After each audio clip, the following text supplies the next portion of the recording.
Hello everyone.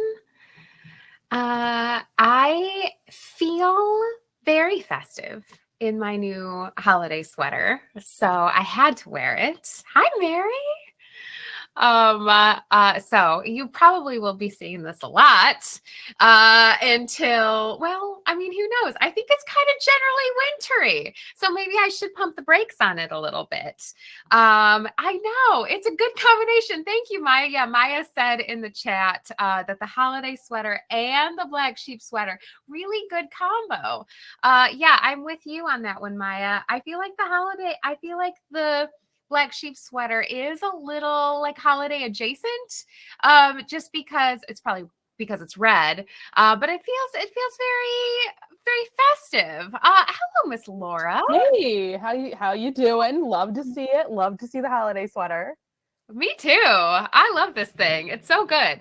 Love the Tecumseh. I feel like I haven't seen her in a while. Yeah, I don't wear her much when I have things to do, because my range of She's motion a is lounging inhibited. sweater. But Yes. I have to sit here and be a talking head, so that's what this garment is for. It's only for looks. Mhm. It's not for function. Yeah. Well, looks A plus.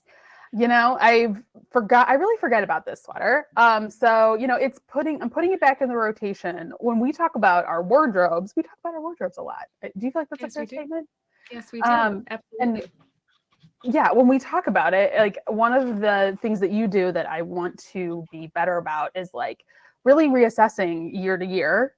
And if I haven't worn it in a year, like what's going on. So I've kind of have that haven't touched it in a year pile, and I'm just working through the rotation and getting a sense of why that is. And this is actually very beautiful still. So it's staying. Yeah.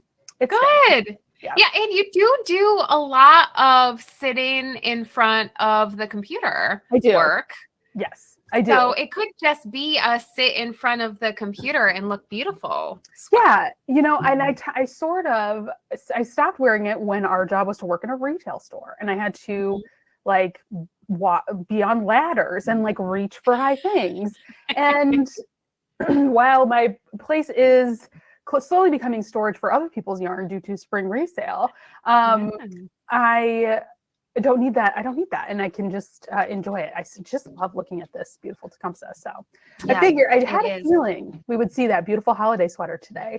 So I wanted to offer some more razzle dazzle.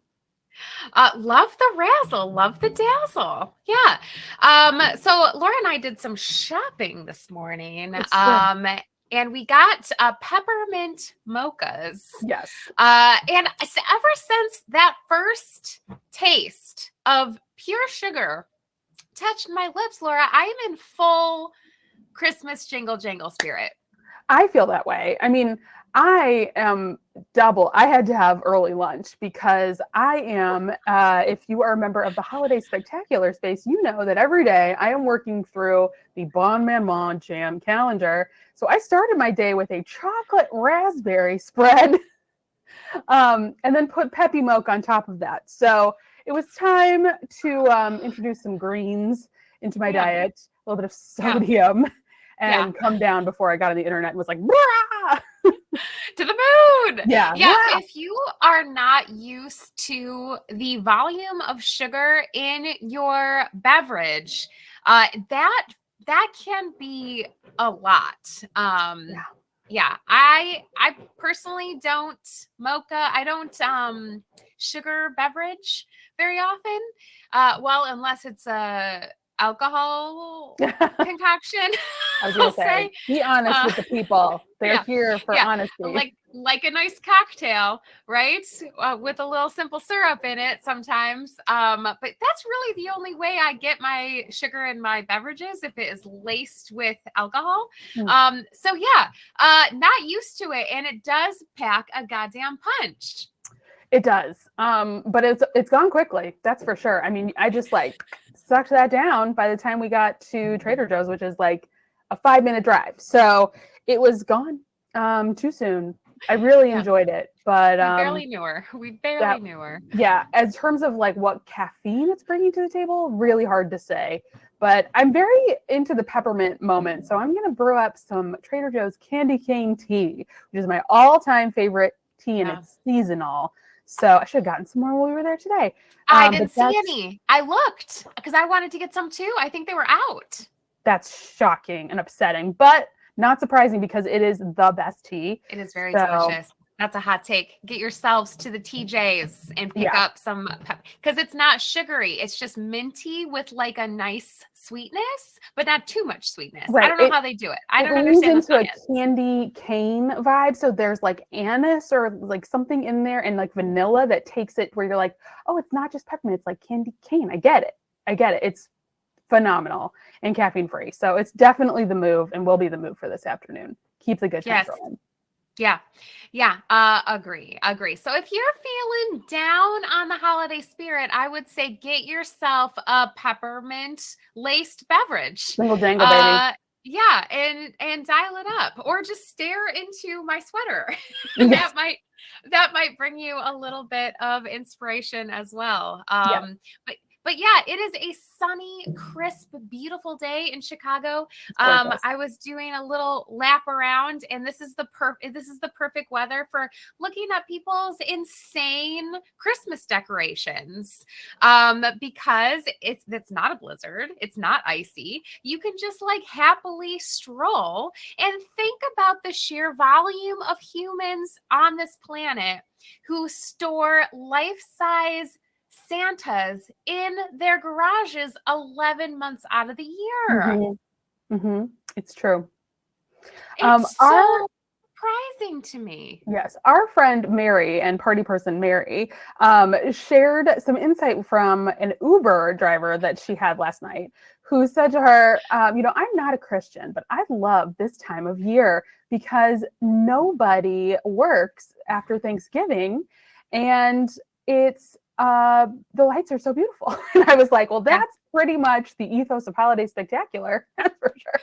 Although I'm working very hard trying my jams. You're trying your jams. Yes. Sarah G has a child-sized Santa in the basement.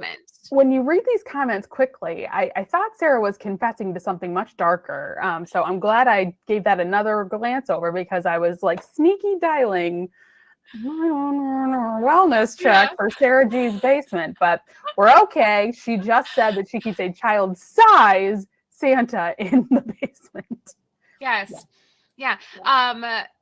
Shane and I were walking home from dinner last night, and we took the back side roads.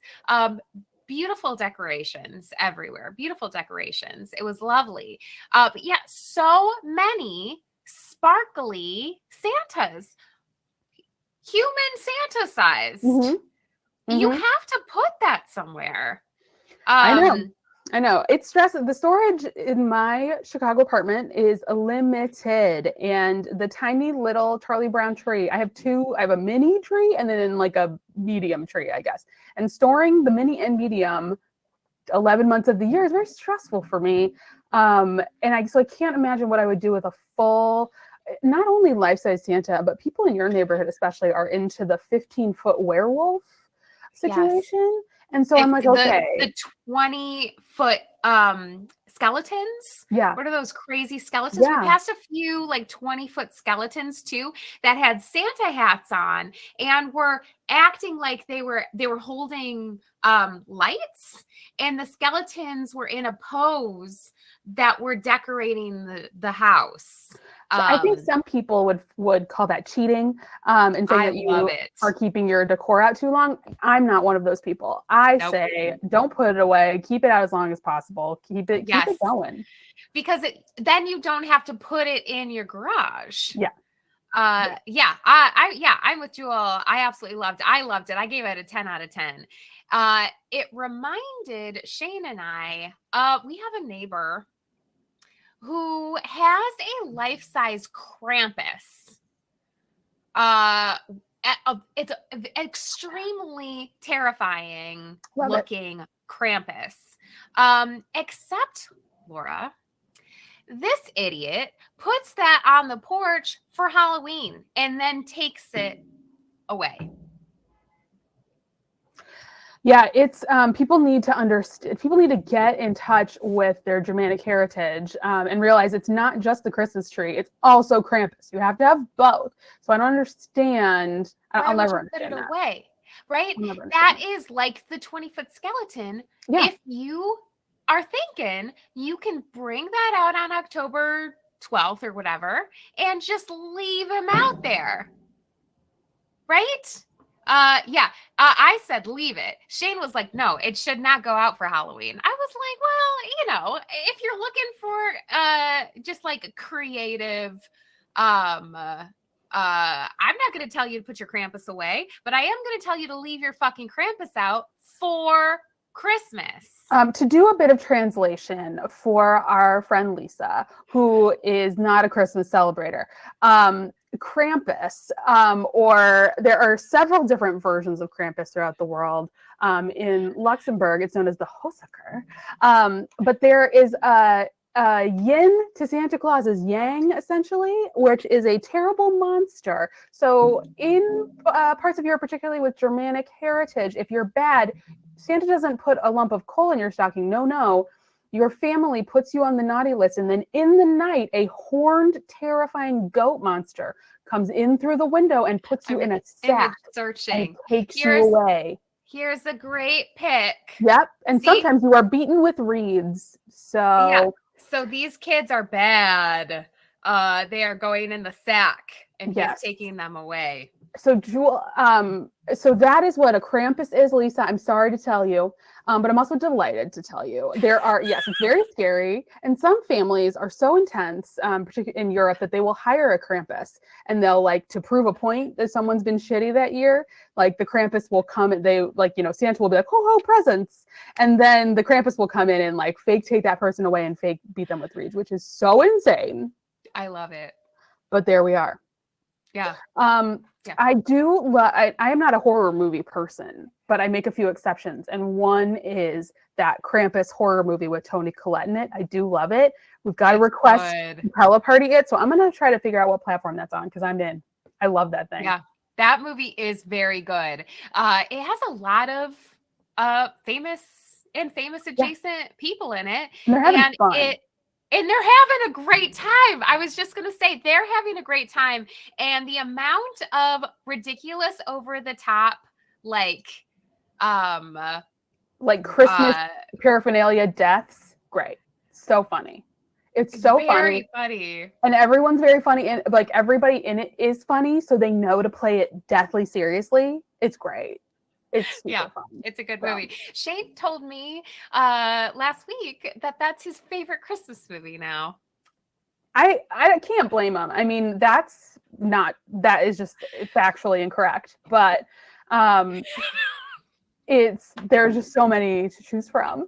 But Jewel said Jewel's laughing out loud at that one. But because I try to save the best ones for us to watch together, or at least so Shane is prone to instantly falling asleep as soon as he sits on the couch. At least we can enjoy the first 15 minutes of the best Christmas movies together before he falls asleep. So we watched Home Alone.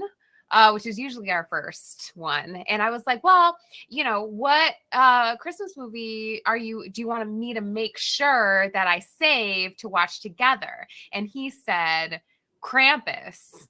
And I said, Krampus? And he was like, yeah, that's my favorite Christmas movie. I just want to watch Krampus and Home Alone.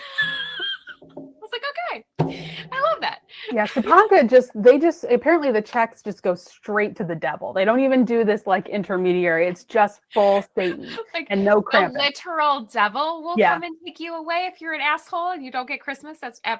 You don't get Christmas presents at Christmas. It's getting to the point. I mean, pick a lane. Children. Jane says that she has a teenager that Krampus can take away. I'm sure you're not alone, Jane. Listen, I'm sure you're not alone. Mild trauma might be good for him. No.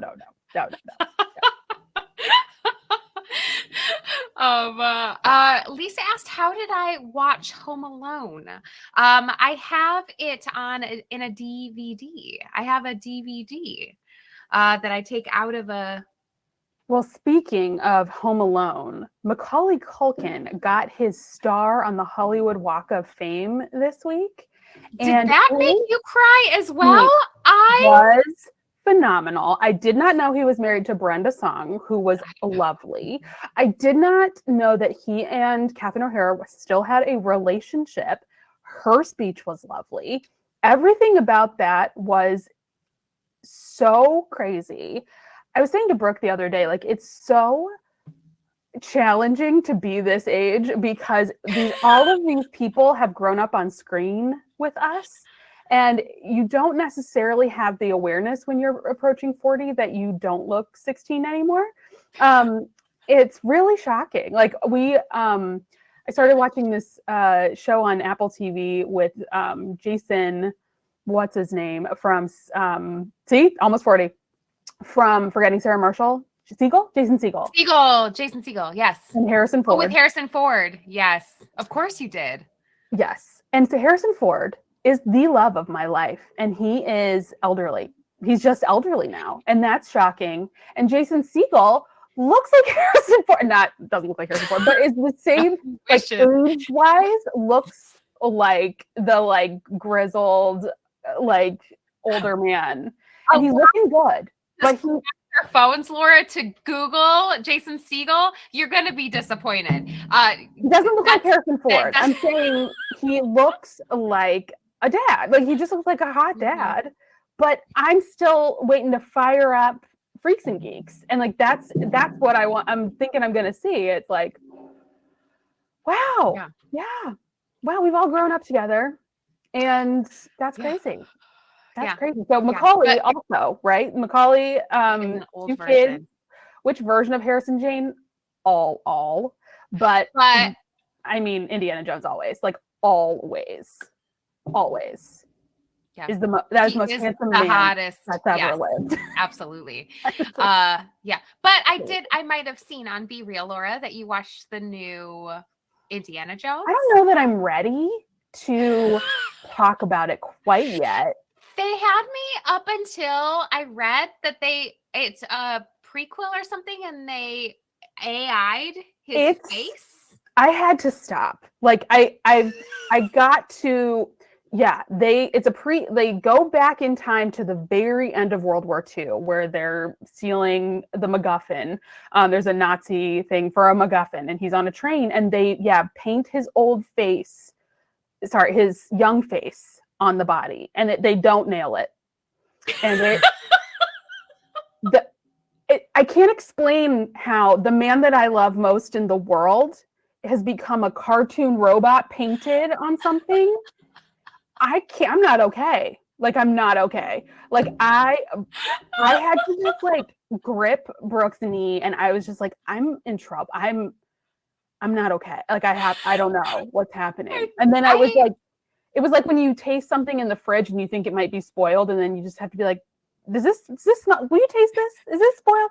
It was like, I can't process it. It's really upsetting. They don't nail it. Because the premise sounds interesting, and I was excited to watch it on a plane. Yes. And Linda says, sit further back from your TV. That is the problem. I was, of course, at Brooke's house, and he is a man with the giant, too big television for the house, My reasonable lady TV probably would have done it. But even then, they don't nail it. You said you watched it on a plane. No, I was gonna watch it on a plane, but then I love reading movie reviews. It has always been a passion of mine, and I read 2 movie reviews of this movie, and both of them started with Harrison Ford's face is a war crime. And you will never get over it. And it doesn't matter what's going on in the movie, because you can't stop looking at what they did. It jumps forward in time to the 60s, and then he's in his 80s and is a person again. But it takes 20 minutes. And I'm not sure if it's gonna bounce back at any point. And that's what you scaring didn't me. go back. You didn't finish the movie. No, I was like, whew. And then I was like flipping around and it was like, oh, Jason Segel and Harrison Ford at playing the age he is now. Yes, I will do this instead. But the show is called Shrinking. And Brooke was watching it with me, and then we got to 5 minutes toward the end, and he picked up the remote and like paused it, and he was like, I have to tell you something. I thought that this was a show about people who shrink themselves to be very tiny. And I have been waiting for 48 minutes for somebody, Harrison Ford, like, Honey, I Shrunk the Kids, who shrink to a very tiny size. And instead, this is a very, nuanced picture of a man experiencing grief and trying and being kind of bad at being a therapist. And no one is shrinking. Different thing. Yeah, and then thing. I guess there's some Netflix show that's like 5 years old that has that premise. But he was just like, I'm very confused. So that was really funny. I feel like there has got to be a young man in the world that could have just for 20 minutes played Harrison Ford. Girl, it would have been River Phoenix, I mean, that's the sad part. But even now, though, River Phoenix would be too old to play that. Yeah, potentially. Because that movie came out 30 years ago. Yeah. Yeah. There is just a way to do it. There's someone else. Or sorry, don't make the fucking movie, okay? Like, the thing is, I don't care what dime store Ford they're going to serve me up. It's not going to be 1983 Indiana Jones, the hottest man that's ever. It's just not going to happen. Like, I mean, you're saying the truth. And I'm with Mary in the chat. She says Crampus needs to take away some movie producers. Yeah. I think that's got to be true. You're just going for a money grab. You're rolling out Harrison Ford. Listen, does it need to happen? Side tangent, and then whatever. But I'll try to keep it short. But I have fallen down a YouTube rabbit hole. I've been subscribed to this newsletter that I've shared with folks on the party about long form videos. And I found this woman who does some deep dives on movies, Disney and Lord of the Rings in particular. And I really like her perspective. She's like a media studies gal. I'm going to lean in and try to fix the focus. There we go. And she did a 3-parter about the Hobbit movies and like went to New Zealand and interviewed one of the dwarf actors and talked about why they turned out the way they did. And there's so much backstory I didn't know, including like the New Zealand version of SAG striking and the government of New Zealand changing labor laws to disenfranchise unions to keep the movie in New Zealand. It's a wild story. I didn't know any of this. And by the end of these 3 YouTube videos, I'm sitting here sewing up stuff yesterday and I'm crying. I had no idea. I had no idea how the movies became so bad because of all these crazy decisions. I had no clue. And what a shame, because I would love to have seen Guillermo del Toro's The Hobbit. Yes. Yeah. What a shame.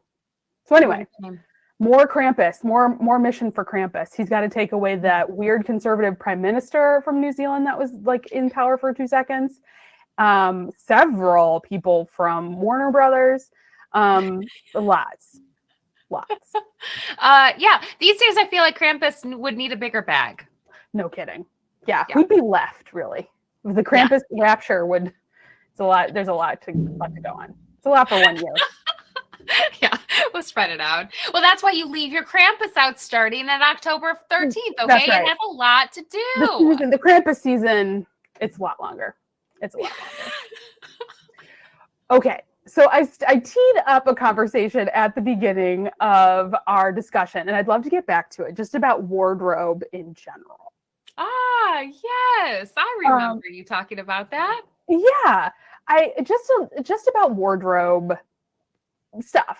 And this isn't the time of year where we're like cleaning our closets or anything. We're too busy with holiday cheer.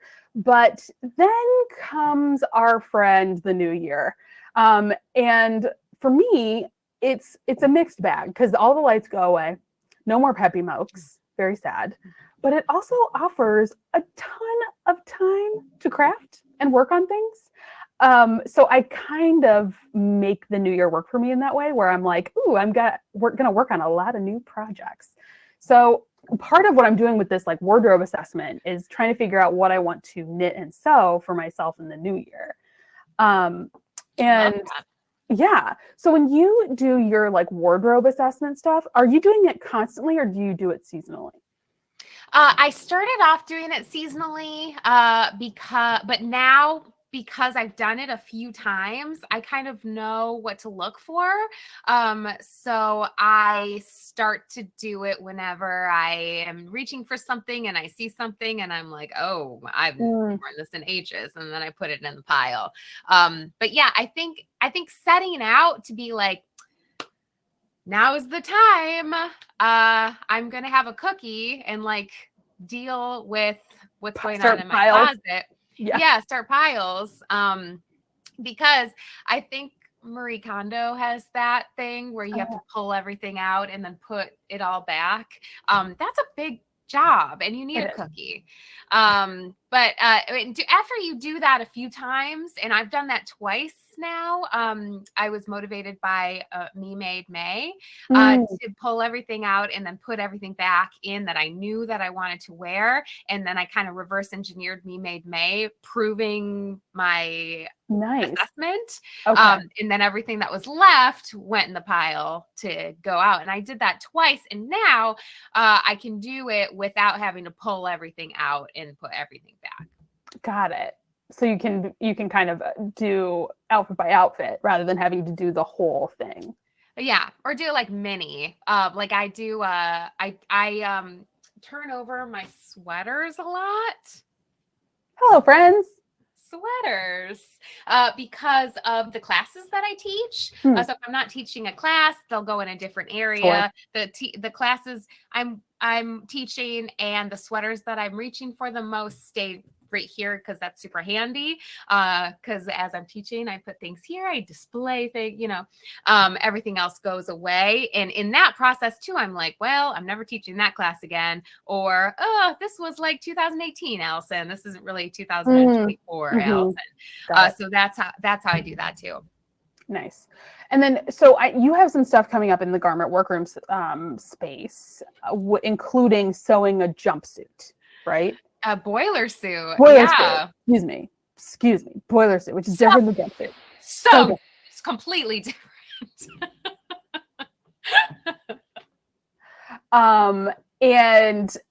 So that sounds like 2024 Allyson in terms of style. We'll see. We'll see. You just don't know until you get in there. Am I a boiler suit person? We'll see. Yeah, we'll see. Well, I have been thinking a lot too about wardrobe and how slowly my wardrobe has become more and more me made over time. And that was not really necessarily a goal I set for myself when we got back into sewing. What do we say? Like 8, so it's 7 years ago at this point? 8 years ago? What's time? Yeah. And, but it slowly happened. But when I think about my knitting had the same trajectory where I'm self-taught and I kind of meandered for a while. And then I started taking classes and I just like leveled up. And for sewing, I still am, it's more of a but when I started taking, going to Camp Workroom Social and taking classes with Christine Haynes, my skill, I could see a lot of time that I could have saved if I had some assistance with things I was trying to make. So I'm trying to thread the needle here because we have a retreat coming up in March. And I have been thinking about, I wanted to chat with everybody about it because people have talked about being interested in it, but sometimes people have a hard time getting their head around it because it's choose your own adventure. You can bring any project you want to work on. You do get kind of like paralyzed by decision Yes. paralysis, because it feels very overwhelming to decide what you want to be working on. Yeah. And I think that people, because our jeans retreat, if I do say so myself, was just a wild smash hit success and everybody loved it. It was very fun. And it was helpful for people to be like, okay, I'm working on this project, here I go. But with our retreats with Christine, it's really about tackling. You can approach it a couple different ways. You can tackle a bunch of little projects, get advice on finishing some things that maybe have sit around for a while. That's just been hard to find the time. Or you can have your big boiler suit that you're just like daunted. You've got the supplies, but it just sits in the corner because you're like intimidated and you want to just hop in. Like there's a lot of different ways that you could approach it. And it's really just about making the time. Yeah, I love all of those options. And when we did the Christine Haynes treat last spring, people went all over with it. It really was. People brought a really complicated project that they needed lots of help with, or people brought just a bunch of stuff that they wanted to just pound out, and then took little breaks to get demos and things that Christine was doing as well. And then really, it was just kind of a nice break party vacation where you got to just sew and be with like-minded fun sewists talking about sewing and having some cocktails and just enjoying the time. And I think one of the things that comes out of a weekend like that is you benefit so much by being around other people making things. Like you may not be interested in putting together a backpack, or you know all there is to know about making buttonholes, but watching people around you work on things can be super inspiring and you can learn a ton. Like just participating in the Christine retreat and the jeans making retreat, I personally learned so much that wasn't even related to stuff I was working on. Yeah, agreed. Just getting inspired by other people's projects is such a great part of it too. Like some people brought like gowns that they were working on, and seeing like the fancy finishing techniques that it takes to make a really beautiful gown. That's something that's pretty far away from my lifestyle, and it was really fun to see. So I remember that was really cool. Totally. And even just to like certain pieces of finishing, like putting pockets on a part of your butt that is even, but like curving your butt correctly. That is so impossible. I try to stand in the full length mirror and do this. It's so impossible to see that. You can set up tripods and get all fancy, or you can just have sewing friends and take your almost finished pants and be like, please look at my butt and let's put these pockets on. Like it can be very helpful just to have another set of hands and eyes as well. Yeah, definitely. Christine Haynes is a really talented teacher who makes things really fun and feels very achievable as well, which is really fun to see when people feel really daunted by a process, to see it broken down the way that Christine breaks it down. It feels like unlocking a superpower. And that's really great too. And you not only learn from the things that you set out to learn, but you learn from the things that other people have set out to learn too. 100%. Like we talk a lot in our classes, Allyson, about people not knowing what they don't know.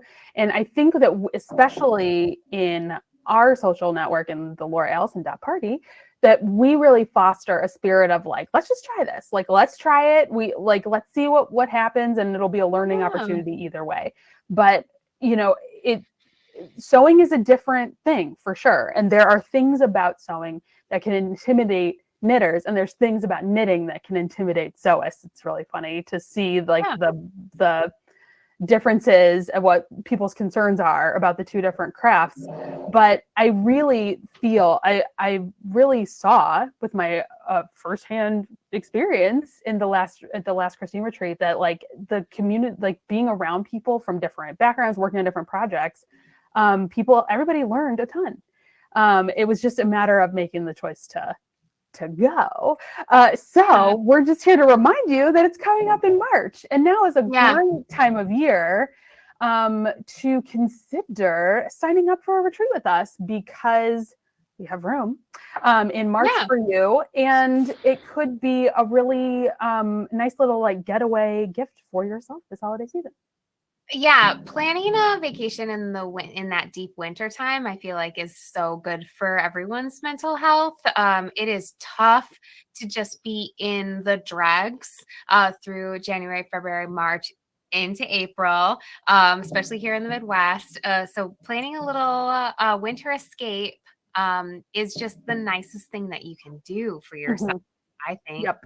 And people are asking you what they can get you as a gift, a gift card to LauraAllyson.com.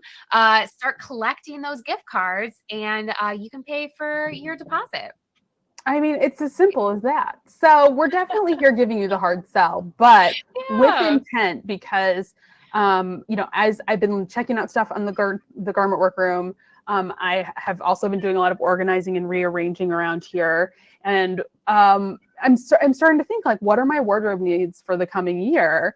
And I'm definitely thinking along the lines of like, what do I want to take to that retreat? What do I want to work on? Do I need gowns, beautiful gowns? Beautiful gowns? What does my summer wardrobe look like? All that stuff. So it's factoring in, and it's helping me when I can be a little overwhelmed in like timeline, like holiday stuff. Like I know I need to like look for these types of garments, but I don't really have time right now. It's nice to be able to be like, oh, March, that's a good deadline to like start thinking about these things. Yeah. So, yeah, that's a good point too. Yeah, that'll give you a little bit to get organized and get your lists together. And come to our wardrobe retreat, or our, it can be any our sewing retreat in March with a really good plan, and then kick off hopefully what can be a really nice making 2024 for you. Absolutely. Yep. So that's just a little bit more about the Christine retreat, because I can't believe it, but like Maya's saying in the chat, 2024, here she comes. That's wild. That's really wild. 2 years here at LauraAllyson.Party, also wild. And we were having this chat yesterday at co-working. We've really kicked ass. What a fabulous year. Hello. Is that Rosie back there?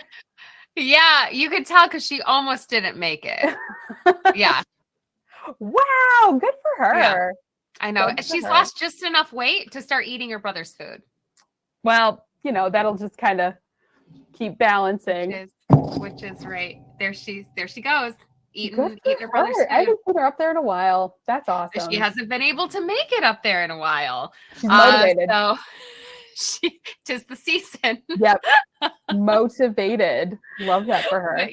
But she's bounced off a few times, and that's just embarrassing. So I'm glad that she didn't just bounce off, and that was immortalized. Yeah, no kidding.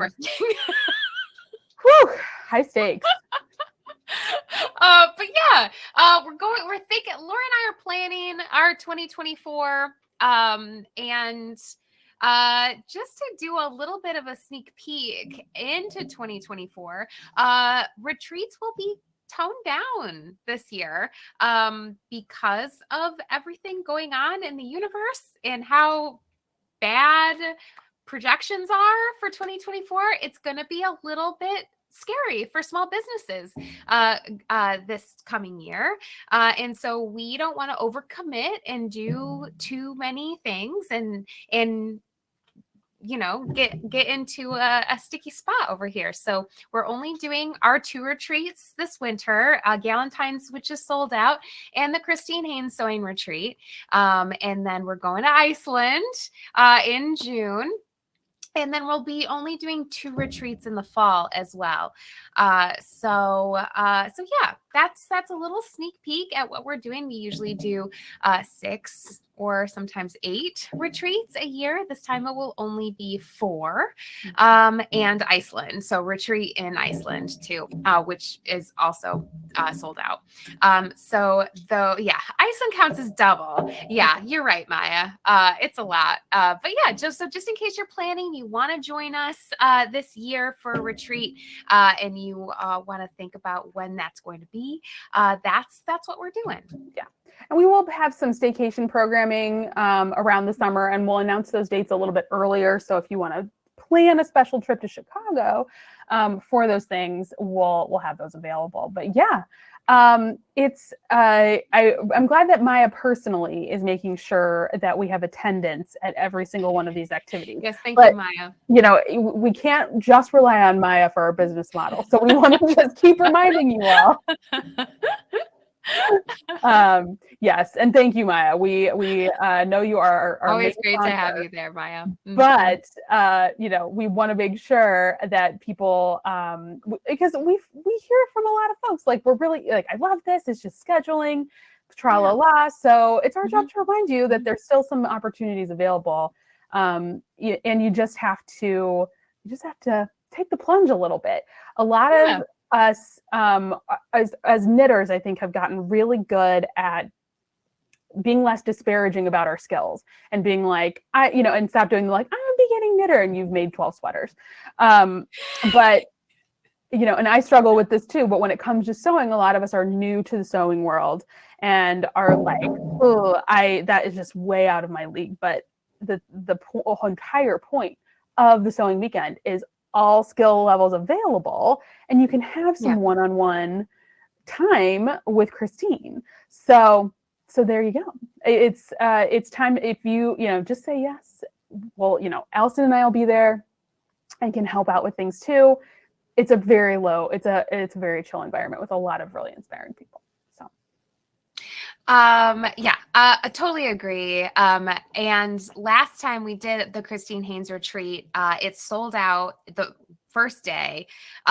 So we're super surprised. I think it's the Midwestern winter of it all, Laura, that's making people a little bit scared. There is a 100% refund policy on this one. If there's a blizzard, you will get all of your money back, we promise, because that's just what you have to do when you schedule things in Michigan in March. We don't know what's going to happen. So if that is the scary part for you, there is a 100% refund policy if the weather goes sideways. So hopefully you think about it and start sending out our links to that gift card to all your friends and family, and come join us in March. It is such a fun experience. We'd love to see you there. Please.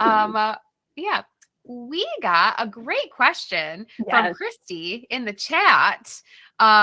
Christy wanted to have a rundown of the extra spaces on the party.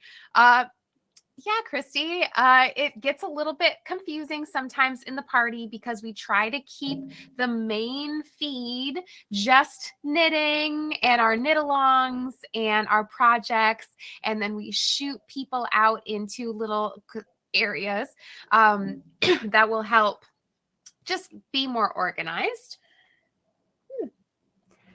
And when we talk about spaces, there's 2 different versions. There's a space that is dedicated to one particular topic or hashtag, and then there's also a premium space, which is a paid add-on to your membership that has premium content. So the garment workroom, garment sewing workroom, is that? Garment sewing workroom is headed up by Allyson, and that is an example of a premium space for an additional membership fee. And then it has its own sewing related events, including this boiler suit. So long. Nailed it. But yeah. So, Christy, if you go on the, if you're on your phone, it's a drop-down menu, or if you're on a desktop, it's that side panel. You'll see under premium spaces, there is a garment sewing workroom that is $10 extra a month on top of your normal membership fee. And that, just like Laura said, we do knit nights, we do classes. Sorry, we do sewing nights, we do classes, we do sew-alongs, and that's all separate in that space for just sewists. So if you are dipping your toes into sewing, I would say, give it a shot. It's super fun. And one of the great things about it is you have a backlog of all of the recordings that we've done since the garment sewing workroom launched about a year and a half ago. So you can look up our bra making classes. You can watch our bag sewing classes. We've done town bag. We've done all of these things before, and all of those classes, all of those recordings are there and accessible to anyone who joins the garment sewing workroom. So we have a great time. It's a small group, tiny but mighty. Jewel gives it a 15 out of 10. What are you waiting for, basically? And Laura's right. We're doing boiler suits in January. And also, I run a loose ship the way that we run a loose ship with knit-alongs in the main party space, which means, do you want to make a jumpsuit? Do you want to make pants with a matching top? Do you want to just sew and hang out? Then you're in the boiler suit sew-along. So we take everybody, baby. Come on over. It's super fun. And then for non-premium spaces, those are also in that same sidebar, and that just helps kind of keep conversations bucketed and sort of on theme. So we have our general is just all party biz, and that's kind of where everything lives if you don't know quite where to place it. But we also have Whip It Out, which whip as in work in progress. And that is a really fun initiative that our very own Maya and Karen have led this past year. And guess what else? And I heard from Maya and Karen, and they're in for 2024. So we've got updated worksheets. We're going to have an updated space coming soon.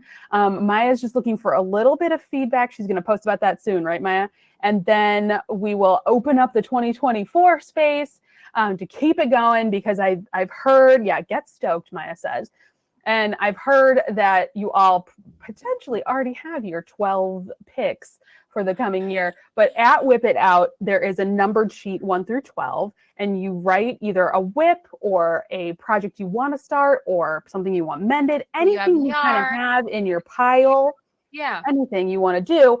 Every month we draw Karen or Maya draws a random number, and you look at what you've written down on that number space, and the goal is to just assess it. You don't have to necessarily finish it. You don't have to necessarily start it, but you have to do something with that and talk about it with the group. That's all. It's just some gentle accountability, loose ship, like Allison's talking about. And, but it's just something and to help fabulous prizes. Lots of fabulous prizes. So many fabulous prizes. It's such a blast. And Maya and Karen do such a great job. So I was thrilled to hear that it's coming back. They're like, we'll do it forever. And putting that on camera so that they're on the hook for that forever.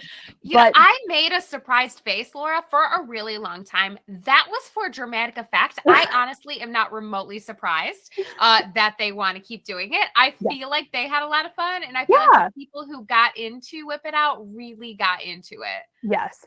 Or if you're like me and you kind of fell off through the year, all the more reason. It's like I'm so remotivated to I'm in a new place now. I'm totally motivated, ready for my new 12. So it's I'm really excited that's coming back. So that is something to keep an eye on. That'll be we'll be launching that real soon, probably in the next week. And so that's the deal. And then we have our knit along section for whatever knit along is coming up. We've got yoke along coming up, the 25th annual yoke along. I never remember what year it is. The 95th anniversary of yoke along is coming up, and that'll all live under the knit along. space. And we also have Culture Vulture, where we just talk about what we're reading, what we're watching, all that good stuff, and more and more and more. So you can just take a little tour of your side panel for all the different spaces. Did want to give a quick heads up, if you are looking to join a premium space, Holiday Spectacular, Garment Workroom, and you have an iPhone, you're going to either need to you can't unfortunately join that space through the Mighty Network app. It's a thing. So you can either use your Safari browser to do that or use a computer. But your iPhone, unfortunately, the iPhone shop has not approved Mighty Network plans for purchase. So use another route to pop those in your cart, and or get an Android like Allyson and I. Okay, that concludes. Google Pixel 15. It's serious, y'all. It's serious. Major.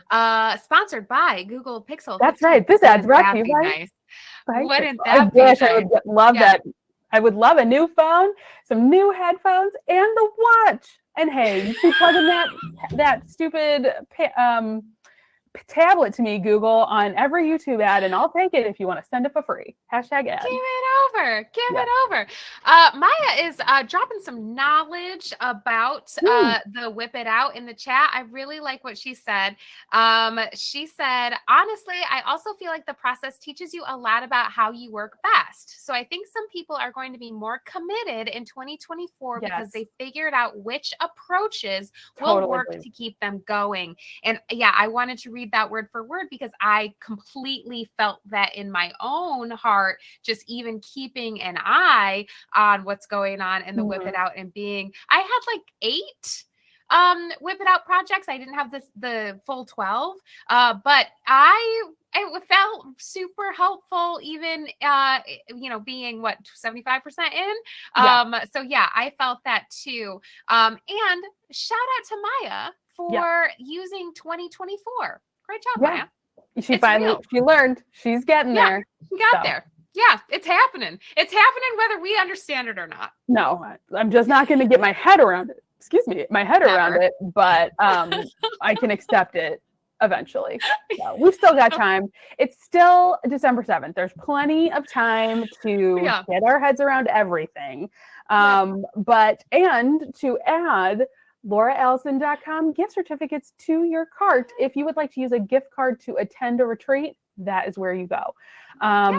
That is, and just a slight plug for our sticker of the month. That is another fun little gifty to add to your cart while you're over there. So sign up for especially if you gave that to somebody, Laura, because then they get a new gift every month. Everybody loves fun mail, and you get a bonus sticker in January. It's just all kinds of fun. So that is another thing I would love to just direct you toward. If you made it this far in the video, you're ride or die, and you're ready to give us all kinds of money. So just go. You can also just go sign up for the retreat right now. That'd be great too. So we would love that so much. We've got quite a few spots left. And we would love to see you there. Yeah, we would love it. Yes, please. Well, Allyson, I really missed being live.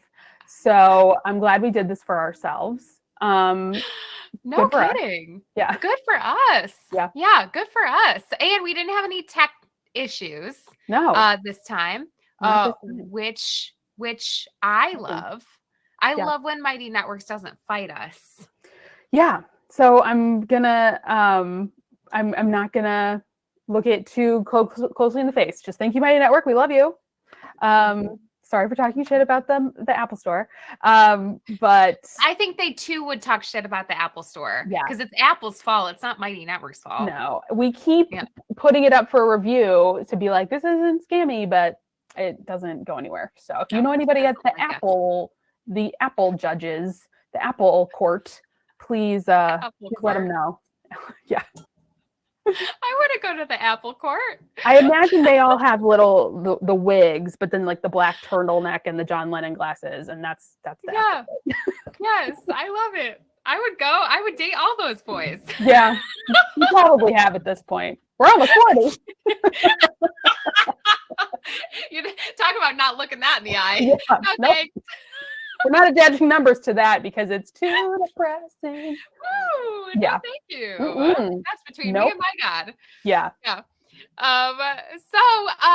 Thank you everybody for hanging out with us. I feel like we covered all of the bases. Oh yeah. Krampus, we Mhm. taught Lisa Weissman about Krampus. I feel Yep. like that was a big deal. Yeah, I feel like that was yeah. a public service. And 1983 Harrison Ford is the hottest man, period. No, I will not invite debate on that. But that doesn't mean I need him painted in CGI. So these are things we all learn. I'm interested to see if you actually go back and finish that movie, Laura. I don't know if there is enough edibles and or alcohol that could get me to do it, but we'll just see. You never know. It's going to be a long January, February. Is there enough jam to get you to do it? Really? You know, I gotta say, well, anyway, I'm really having so much fun with the Bomb and Mod Jam calendar. So I have the series up on my YouTube page. If you want to go check her out, even if you're not a member of Holiday Spec, I'm having so much fun with it. So I love jam, and I don't have a lot of jam left over, and I don't care what that says about me. I'm having fun with it. You live your life jam forward, and that is great. Yeah. I'm making little ornaments out of my little leftover jars. Like, I'm having a great time. So, well, great. So, if you are looking for something to peruse, head over to Laura's YouTube channel and check out. She's got 7 days of jam calendar reviews up on the page. Yeah. All right, everyone. Well, thanks so much for joining us. We'll be back here next week for probably more Krampus, honestly. There's never enough Krampus talk. Yeah, for sure. It's so hard because I want to show you all the things I'm working on, but they're all gifts. So so it's just going to be movie talk. Yeah, movie talk. And then we'll have a big reveal in January. Yeah, so fun. So fun. All right, y'all. Thanks again. All right, everybody. Have a good one. See you next time. Bye. Bye.